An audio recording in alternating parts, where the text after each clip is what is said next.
Hi guys! I just let Bek do her thing and I just joined it. I'm the one that's like, okay, we're going to do this big entry. It's going to be so fun. I'm going to disappear.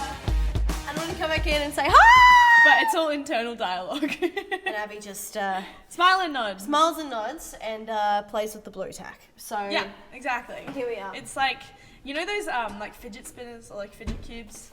I feel like I was always into that. No, cool, no worries. I had a stress ball, same thing, and a Rubik's Cube. Are they similar? Sure, yeah, same idea. I'm not smart enough for a Rubik's Cube.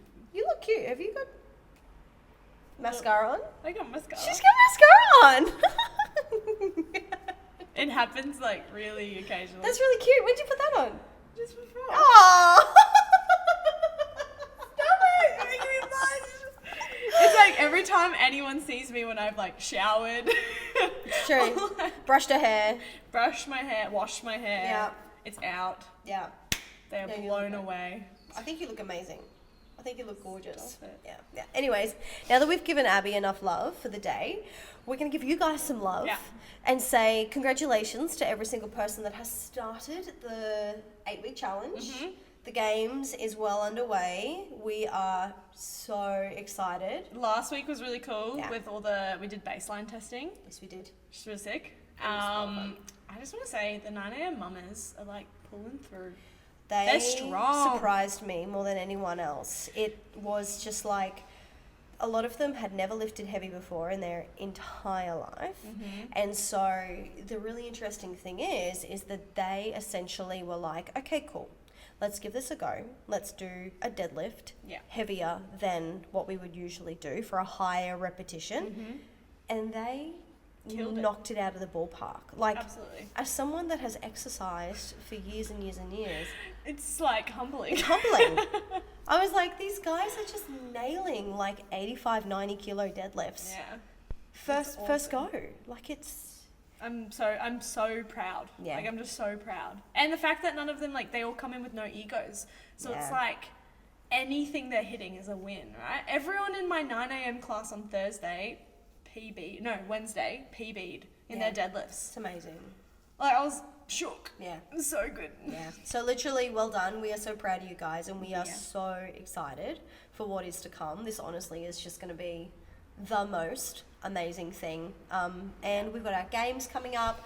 That starts the games is on the 15th of June. So that's what we're Gonna be good. prepping them for. But today we're going to talk to you guys. We are obviously in our Love Yourself era self-love series.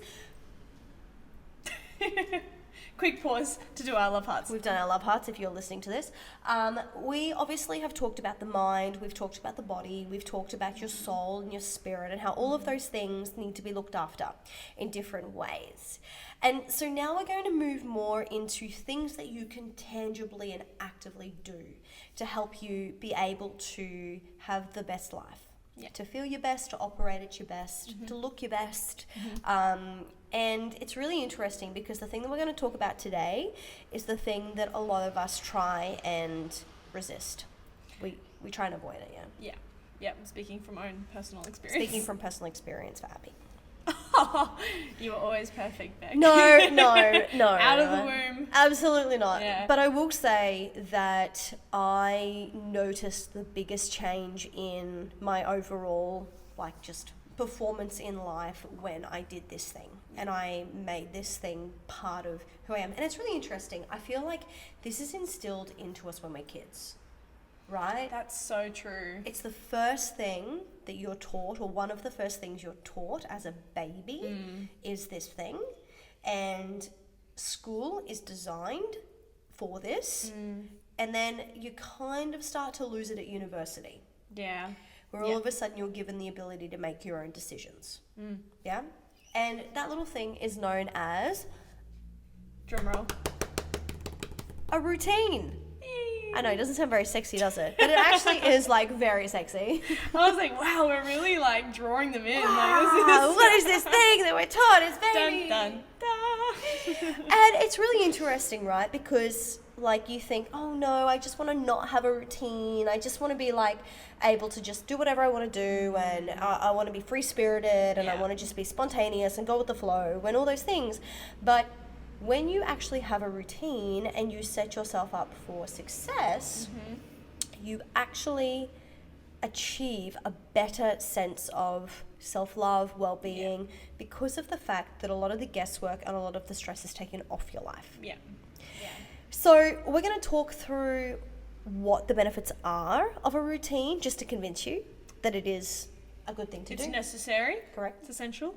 And then we're going to give you a couple little tips and pointers of how you can have an effective routine. Sound like a plan? Yeah, I'm here for it. Sounds like a plan. Abby's on board, so the rest of us are going to be on board. I think you're right, Beck. Like, it helps. Structure creates freedom in a weird kind of backwards way.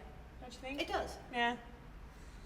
Structure creates freedom. So we are going to break down some of the benefits of a routine, starting with the age-old stress reduction. Yay. So, yay, we love stress reduction.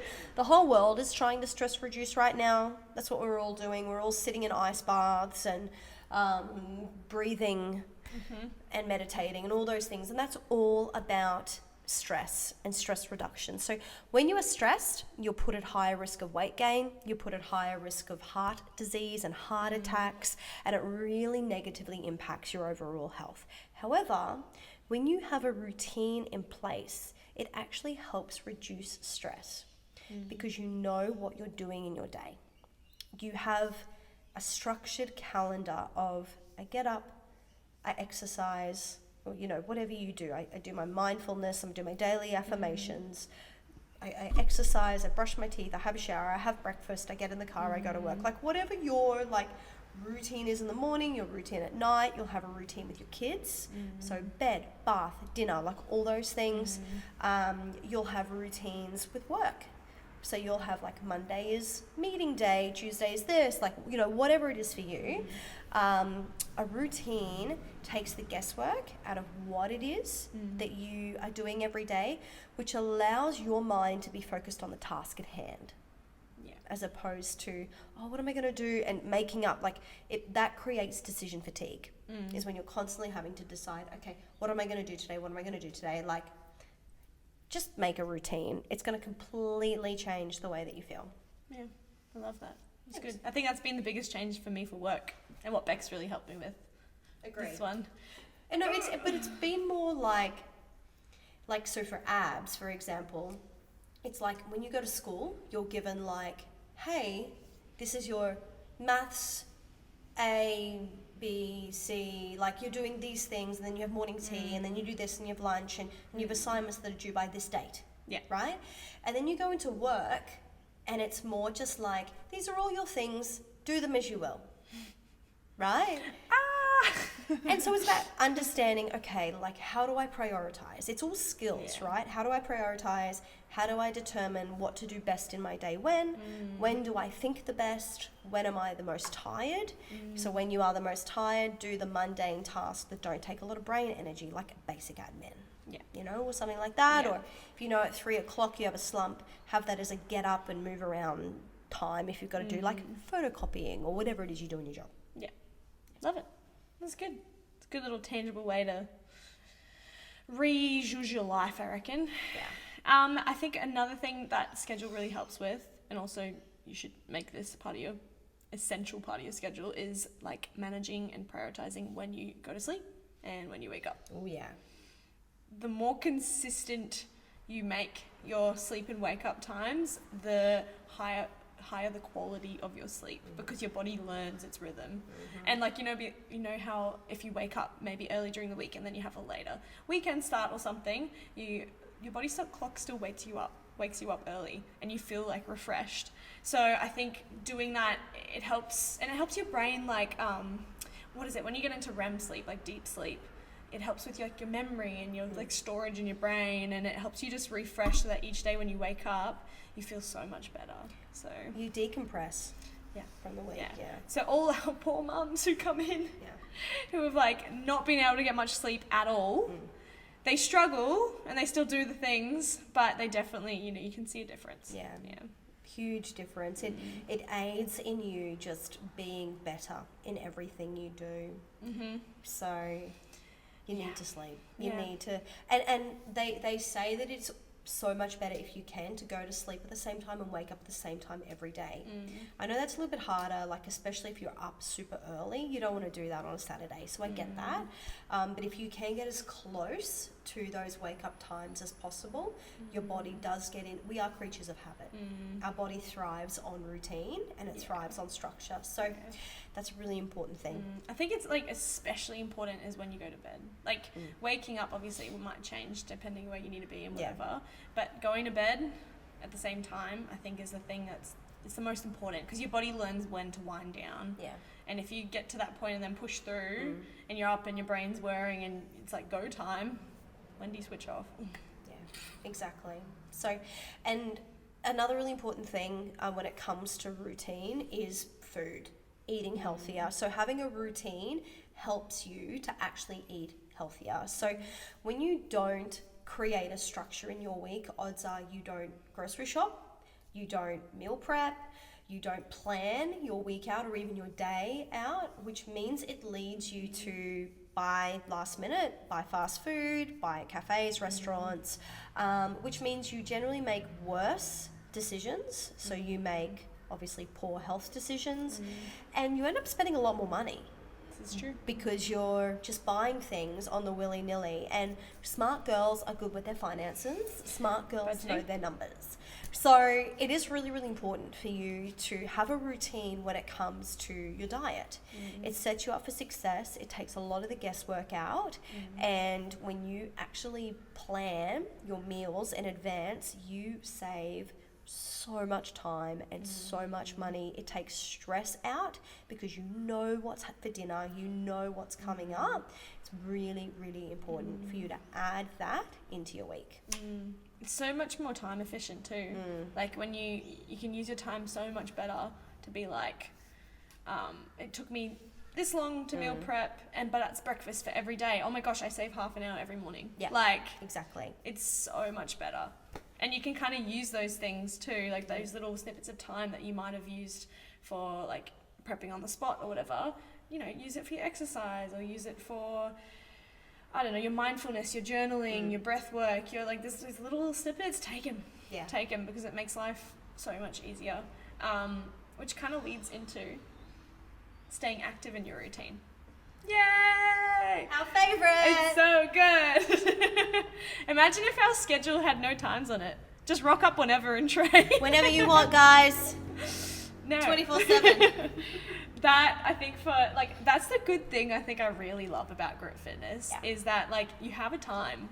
Like, you got to be there. You got to be there. You got to be ready to train. And it actually forces routine. Because, like, the amount of people who come here and do a class and then they shower and go to work, like, they've made it part of their routine.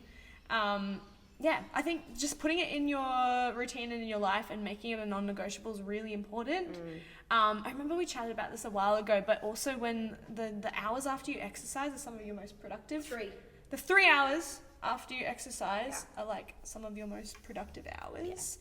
And time to like conquer those hard tasks. So think about it. If you get up and train in the morning, those first 3 hours are when you're like getting ready for work, going to work, and conquering and planning your day. And like imagine how productive you're going to feel if you like smash out your workout, tick that out, and then really set up your day really well. Just food for thought. Wink, wink, nudge, nudge. Plus also too, you make it like almost a bit of a doctor's appointment, think of it as like you're going to get your hair done. You're not going to cancel on that. Think about, a doctor's appointment. You're not going to cancel on that. This is also for your health, is an exercise appointment. So actually booking it in, planning your week in advance, and then you don't even have to have the guesswork of, oh, am I going to train tomorrow? Am I not? You actually just go, cool. I work out Monday, Wednesday, Friday. And it's just booked in, it's just set, and it's ready to go. I've talked to a few members who actually sit down on like their Sunday night and like the kids are in bed and they're like having a cup of tea and they're just like, okay, let me look at my week. And they look at their week and they book all their classes. So we have an app that we do it all through. And so they book their classes for the week and put it in their calendar. And it's like, oh yeah, I know when I'm coming. I'm like, that's amazing.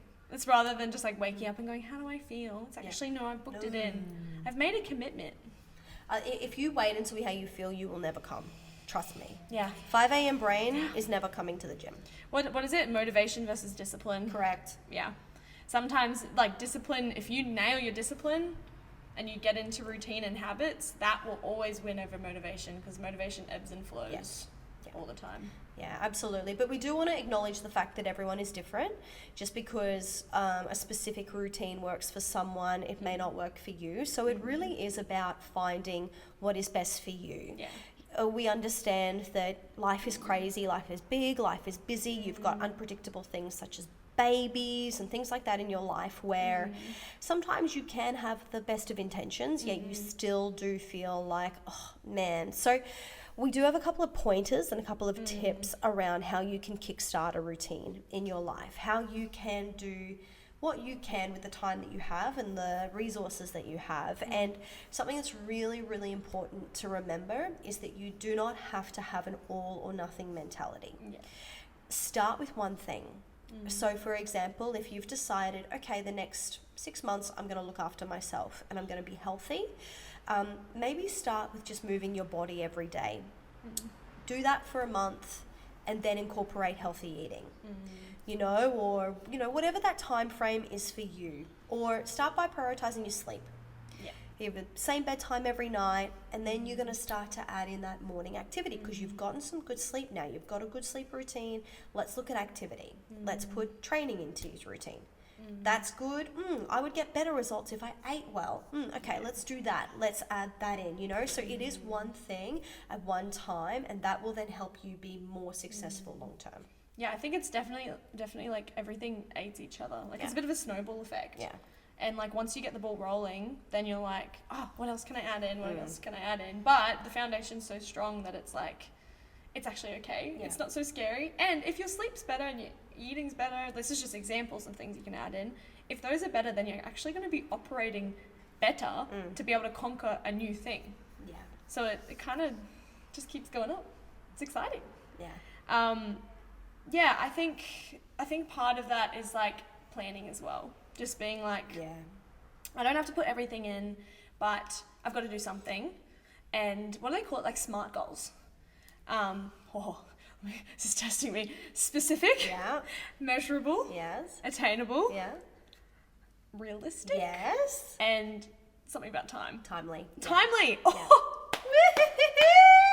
This is like bringing back like business at the school. We are not worthy. We are not worthy. Stop it. That's amazing. So it's all well and good to be like, yeah, I'm going to live my best, healthiest life this year in 2024. And everyone's like, yay. And then you're like, cool. I did nothing to forward towards that goal. So actually like actioning things and being like, okay, so what does that look like? All right, on Sunday, I'm going to go grocery shopping and I'm going to spend 2 hours that afternoon making some food. And I'm just going to do that this week and see how I go. And I'm going to do it again next week. And I'm going to do it again next week. Blah, blah, blah, blah, blah. Yeah.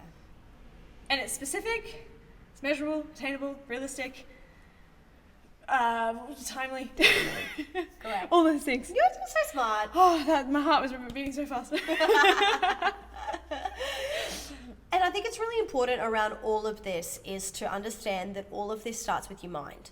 So all of this starts around where your headspace is at. Your mind is almost like the steering wheel of the ship, which is your body, and your body will only do what your mind tells it, right? So you have to reframe your thinking. You have to actually start by looking positively at this. It's not something you have to do, it's something you decide to do. And you get to do. Yeah, and you get to do it. We're like, I'm so grateful that I have the ability to actually choose if I want to exercise. Like, I have the ability to eat well. I have the ability to go to the shops and buy whatever I want. This is such an honor. This is such a privilege. You know, and when you change your thinking around that and look, oh man, like this is a game for me. You know, treat it like a game, and when you practice good habits and your body starts to react to that it just reinforces the fact that this is something that naturally your body wants and your body enjoys. You just have to set up a plan and have a routine to stop when the brain goes into its, I don't want to, I can't, I'm not, da-da-da-da-da. So that's why you have a routine in place. You have your mind set fixed on I can, I will, I get to do this. And then everything flows from that. So it's really, really, really powerful tool for you to have the best success. That sounds a lot like the daily affirmations, Beck. Who would have thought? I can, I will, I I must. can, I will, I am. Oh, I am. I am. I I like am that. strong. I am fit. I'm moving my body every day. I'm eating healthy. My body responds positively. I am the perfect weight. I'm the perfect health. You know, all of the things. It's like what we put, if you can see this, right here, over near our peach. We did for International Women's Week. I think we talked about this, but we didn't read any. Oh, disappointed. One says you are amazing. The other says big pussy energy. So take your pick. Like, You know what? They all bring their own value and everything. But it's the same thing. They all wrote "you are" or "I am" statements. My favorite one is in quotations in a British accent. yes, I am exquisitely charming. exquisitely charming. It's like Bridgerton. All over again. Oh, We love that show. Abby doesn't. it's a bit saucy. She's like a Downton Abbey girl, but that's fine. Oh, Downton Abbey, that makes sense. That's so funny. No, I never watched Downton Abbey. It's fine. Fine. It's Good. alright. If you Me want to neither. watch any historical dramas, hit me up. It's my forte. Jane Austen is her thing. Yeah, we'll get the way. So yeah, but guys, we just want to say that like this is the first step to you having the most successful transformation when it comes to your health and your fitness and everything else that you have in life. So if we can recommend anything to you guys this week, start a routine. Actually get yourself moving, get yourself planning, and you will have the most success. We love you. We can't wait to see you in the studio. We love you. Follow us on all the things, RBB Fitness Studio, Oh. abs_Peters, Beck Strawn. We love you. Go change the world. Go change the See you world. You're this amazing. week. Bye.